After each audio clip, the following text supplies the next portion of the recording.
Bonjour à tous et merci infiniment pour votre soutien suite à ma première vidéo. Vos abonnements, likes et commentaires ont été très motivants et me permettent de continuer cette discussion avec vous. Aujourd'hui, je vais vous parler de la Sunna et de la biographie de l'imam al-Bukhari. D'abord, qu'est-ce que la Sunna? La Sunna, c'est l'ensemble des paroles du prophète, de ses actions et de ses jugements. Ces paroles sont appelées hadiths et ont été recueillies presque 200 ans après la mort du prophète, par des érudits tels que Al-Bukhari, Muslim, Abu Daoud, Tirmidhi, etc. Aujourd'hui, j'ai décidé de parler de la biographie d'Al-Bukhari car son recueil est considéré comme le deuxième livre authentique après le Coran. Authentique, ça veut dire on ne doit rejeter aucun hadith.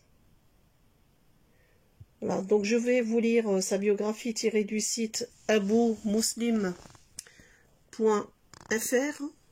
aboumuslim.fr.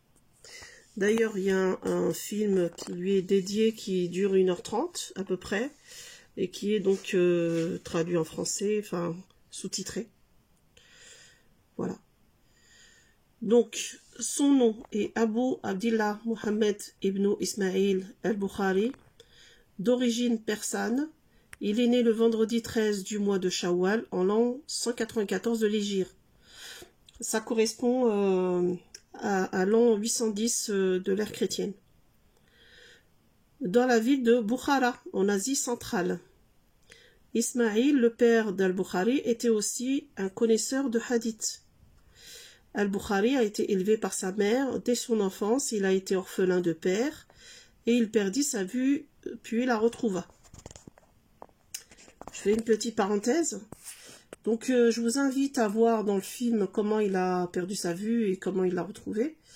Bon, je spoil un petit peu, parce que c'est très rigolo.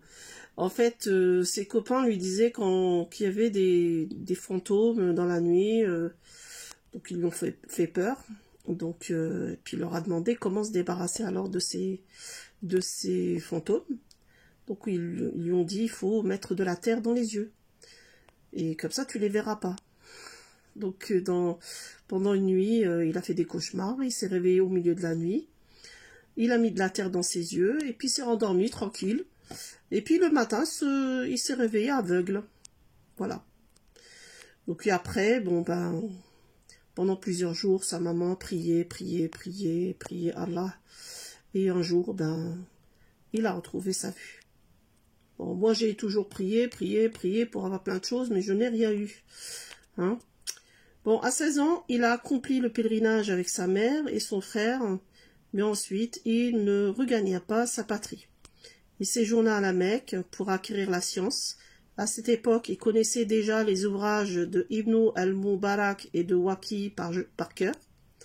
Dès son enfance, avant même d'atteindre l'âge de la puberté, donc ça, là, ils disent, dans les ouvrages, ils disent vers 11 ans.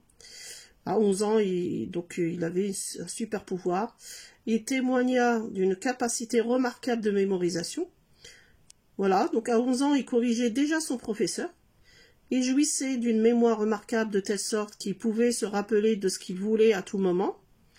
Il entreprit de nombreux voyages afin de répertorier les hadiths. Avant lui, les savants ne se contentaient des hadiths qu'il y avait dans leur région, mais lui fut l'un des premiers à la recherche de la science dans toutes les contrées. Il mit 16 ans pour rassembler les hadiths authentiques, suivant les critères très stricts, ce qui donna naissance à son œuvre monumentale, Sahih al-Bukhari. Il n'y mettait pas un hadith avant de faire ses grandes ablutions et de faire la prière de consultation. Il dit, j'ai extrait ce livre de près de 600 000 hadiths. Son livre contient plus de 7000 hadiths avec les répétitions. Oui, en fait, il a mis que 7000 hadiths, non, il y a un peu plus, presque 8000, parce qu'il s'est rendu compte qu'il y avait beaucoup de hadiths non authentiques. Voilà. Il est le premier à avoir compilé un livre avec des hadiths exclusivement authentiques. Son ouvrage a fait l'unanimité de tous les savants et à ce jour, le premier ouvrage faisant autorité après le Coran. Donc c'est le deuxième livre sacré après le Coran. L'imam al-Bukhari a tenu, dans la plupart des pays qu'il a visités, des assemblées d'enseignement au cours desquelles il dictait des hadiths et auxquels participaient les érudits, les juristes et beaucoup d'autres. Parmi ses disciples, on peut citer l'imam al-Tirmidhi, l'imam Abu Daoud, l'imam Muslim.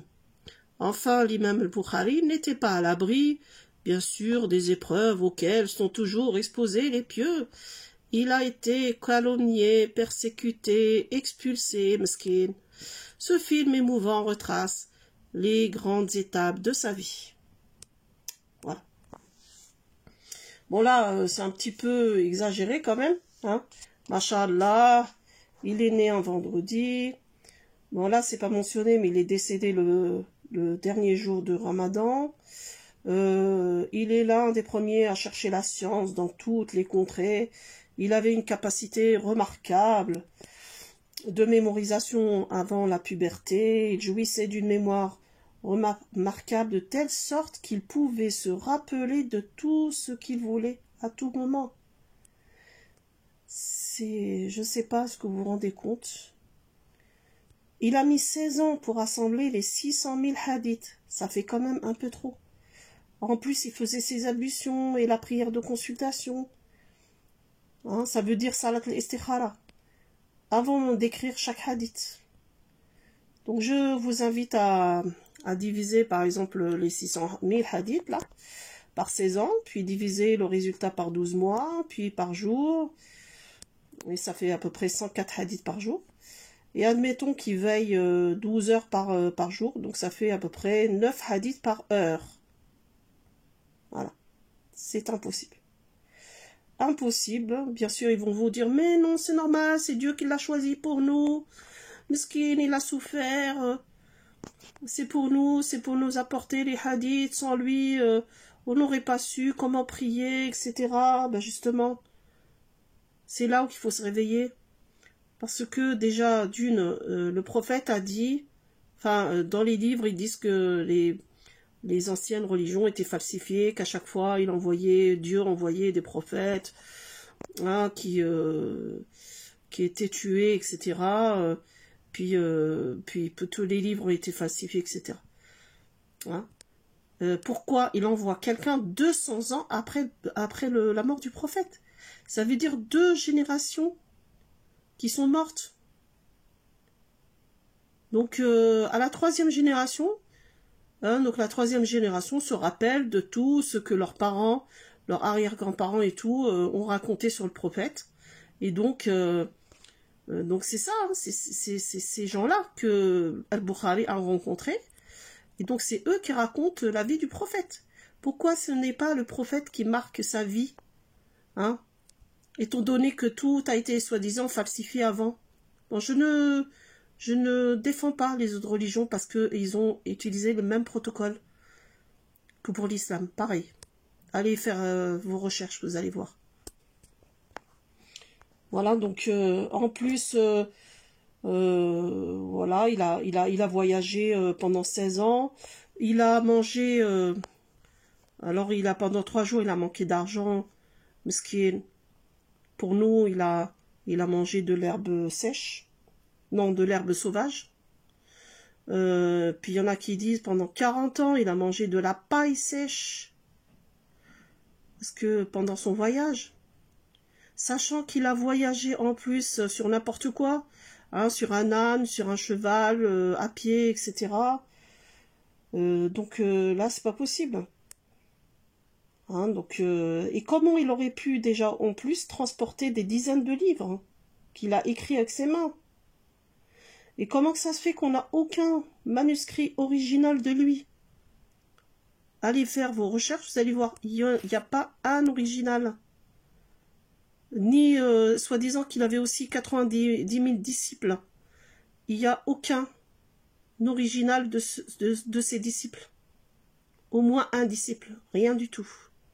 Ils nous disent juste que ces 90 000 disciples étaient témoins du livre. C'est tout. Non mais c'est vraiment... c'est du foutage de gueule. Voilà, c'est tout. Donc, moi, je vous invite à, chers musulmans, à utiliser votre logique et votre esprit critique. Voilà, il joue sur nos sentiments et notre empathie. Voilà. Allez chercher aussi comment procèdent les sectes. Les sectes, c'est ça. C'est la victimisation, la culpabilité.